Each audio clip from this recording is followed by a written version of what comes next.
আসসালামু আলাইকুম। টমেটো চাষের বীজ বপন কিভাবে করতে হয় সেটা দেখানোর চেষ্টা করছি। প্রকৃতির কোণে এক টুকরো স্বপ্ন বপন করা মানেই টমেটো চাষ শুরু করা।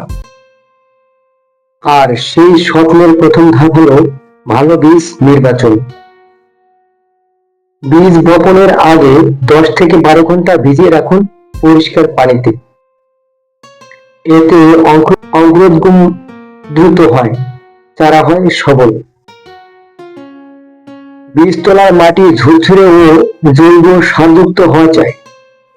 পানি যেন সহজে বের হয়ে যায় কিন্তু মাটিতে আর্দ্রতা থাকে।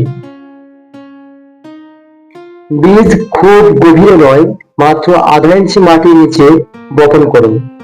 তারপর পাতলা খড় বা পলিথিন দিয়ে ঢেকে দিন। প্রতিদিন সকালে হালকা পানি দিন, তবে সাবধান, অতিরিক্ত পানি দিলে বীজ পচে যেতে পারে। 25 থেকে 30 দিনের মধ্যে চারা হবে রোপণের উপযুক্ত। সুস্থ সবল চারা বেছে নিন, কারণ গাছ যেমন ফল তেমন।